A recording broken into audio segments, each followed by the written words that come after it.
Good morning, everyone. Welcome to the weekly show with Aditya. A half an hour show every Monday, Wednesday, and Friday. India's number one podcast with India's number one host, Aditya, in association with Dusra.net, the number one website in sports, education, and entertainment.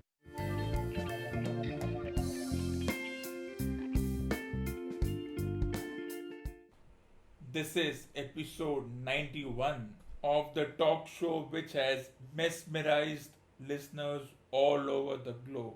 Stay tuned to this network as the next 4 weeks are going to be memorable as we count down to the 100th episode.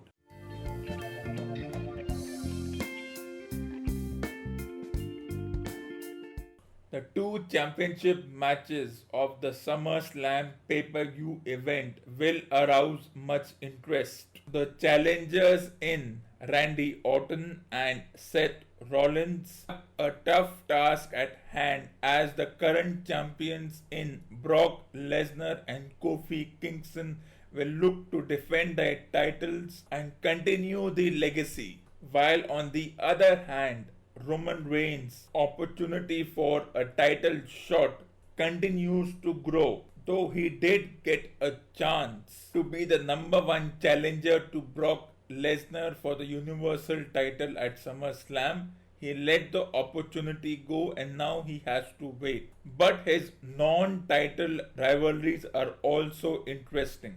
Shane McMahon continues to be his nemesis, and for a while he had to contend with a 3-on-1 situation. But for the last couple of weeks, he's found some unlikely allies. Those who have had a contentious relationship with Shane McMahon and his cronies. At the Extreme Rules pay-per-view, he teamed up with The Undertaker, an alliance which may not happen again, but it saw two generations of wrestlers come together. Then as the story continued, another wrestler who had been berating Shane McMahon for his policies and had been at the receiving end of being denied opportunities. This situation was very unique.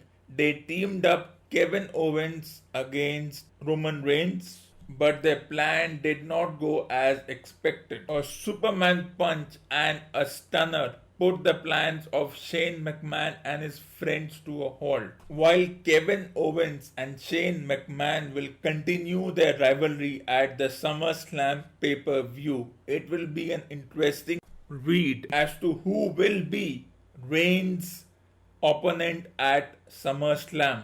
Will it be one of Elias or Drew McIntyre, or will we finally see a fresh opponent? A hypothetical situation: what about Roman Reigns versus Shawn Michaels? Or will, in a surprise move, The Rock return to team up with Roman Reigns? But as the story goes, it seems that Dwayne Johnson is keeping himself away from wrestling. It is for obvious reasons why such a thing is happening. The last time we saw Dwayne Johnson come to a ring was at the 2016 WrestleMania. A lucrative movie and a TV career, and to avoid any undue injuries, will keep him away from this profession. But if there is one individual whom I would like to see in a WWE ring, would be,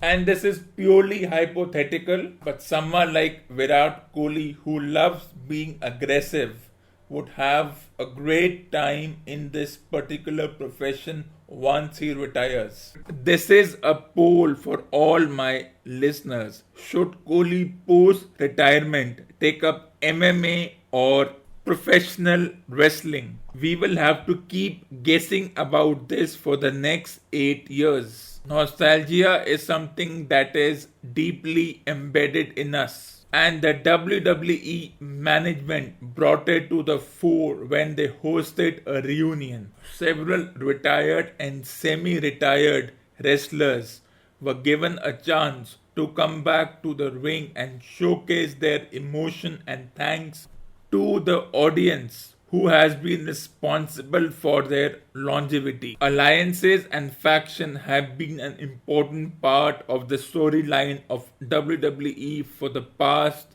3 decades. And one alliance which has kept everybody hooked for the past 22 years is the one called the D-Generation X. They keep bringing back the members of this alliance because of those members' individual excellence. Wrestlers like Triple H, Shawn Michaels, and the others have kept the audience hooked for a major part of 2 decades. No other alliance has got the crowd roaring as this one. Every time they come, even if it is just to make an appearance and not for wrestling, they keep up the emotions and the tensions of the crowd high. There was another alliance which tried to keep up the same momentum in Shield, who had members such as Roman Reigns, Dean Ambrose, and Seth Rollins. But it looks for now as if these three wrestlers have moved on to their own personal careers. While Rollins continues to defend and now reclaim his championship, Reigns has his own nemesis. On the other hand, Dean Ambrose has taken to other ventures. But as far as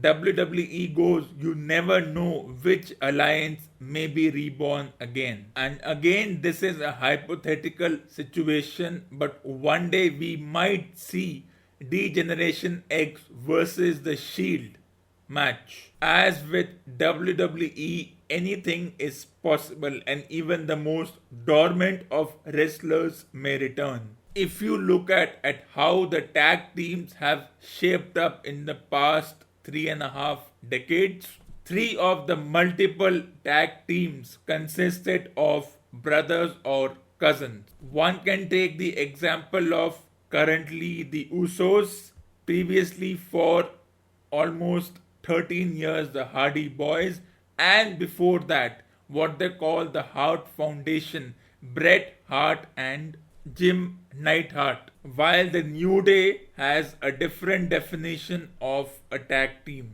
And those who are not aware, Roman Reigns the wrestler will be a major character in the movie which is due in August, Shaw and Hobbs. He is, as I can understand from the various trailers and storyline, a guest appearance and his first movie ever. But those who don't know, I understand why that is the case, because of the main characters in Jason Statham and The Rock, because the movie is named after their characters, and since these two have been in this business for a long time, except for those who know him as a wrestler and in personal life, his mention as a character in the movie will always go unnoticed. And he won't be the first wrestler to make a special appearance in a movie and later go on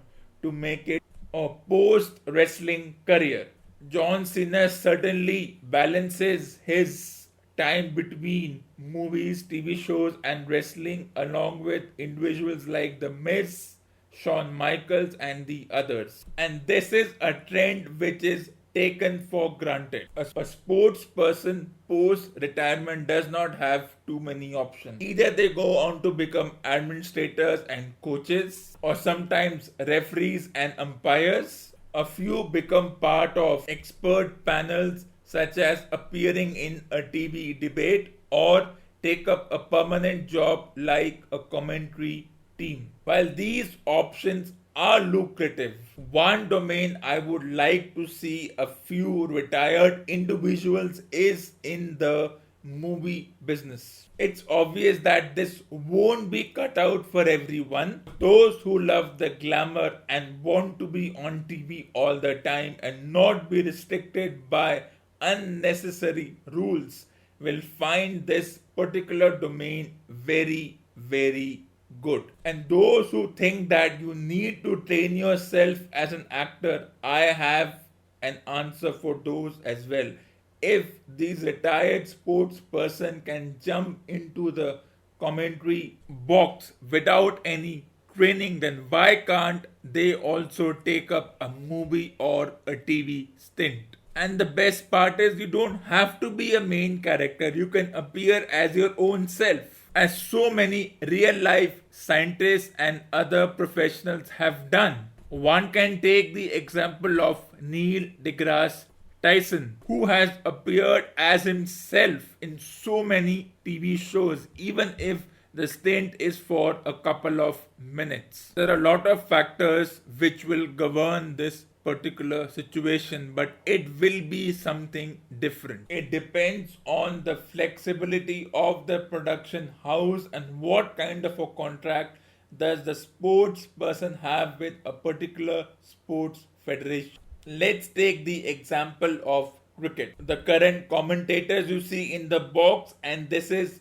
for now reference to the Indian commentators, irrespective of the language, 90% of those have had an below average career. And since one doesn't need any kind of broadcasting experience, all you have to do is play a couple of matches. And when I say couple, it can mean couple, it can be more as well, but the average experience of the commentator currently in the box is no more than 20 matches. The most experienced commentator at this time is Sunil Gavaskar, the only retired individual at this time who is in the commentary box who has played 100 matches. He is followed by Saurav Ganguly, but this particular individual in Saurav Ganguly needs more broadcasting training. Apart from Gavaskar and Ganguly, the only one who has played 100 matches is Lakshman, but Lakshman also needs to go back to broadcasting training school. Irrespective of what you have done as a player, the broadcasters should make it compulsory for any player to go through 6 months probation. Means any comment that is hurtful to a current player should be liable for a termination of contract. With only 3 players currently with an experience of over 100 matches respectively, if you do not include individuals like Sehwag and Tendulkar who are mostly part-time, the rest are not even 50 matches experience old. The broadcaster should give priority to individuals who have more broadcasting experience even if they have not played a single match. And as for the retired cricketers, the first 6 months should not only be probation but should be unpaid. Means arranging for their own lodgings, accommodation and meals. What they can do is, instead of these individuals sitting in an air conditioned box, their commentary table should be on the ground in the actual condition, that is feeling the heat as well as the cold. And if needed, those who are not well versed in a certain language, be it Hindi, English or any other language, have to go through 3 months of language and accent training. Any slip-ups in pronunciation or wrong use of grammar, the penalty is 6 months of menial labor, like interning under the production staff or at the editing booth, who hardly know what a break is. It's only when we can adapt to such practices that the quality of commentary will rise. And if we don't, then the quality that we have, which at best is 15% of what it should be, then the players who are average in their playing days will continue to be below average as commentators.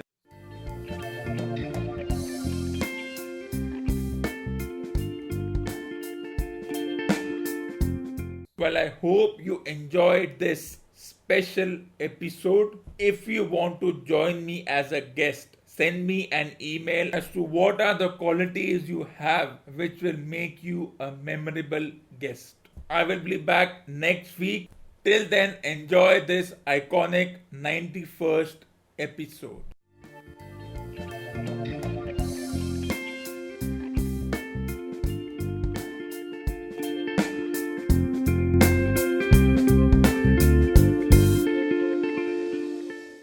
So, if you want to be a part of my show, please send your valuable suggestions and send your recordings on topics ranging from sports, education, and entertainment on the email ID Aditya the writer at gmail.com.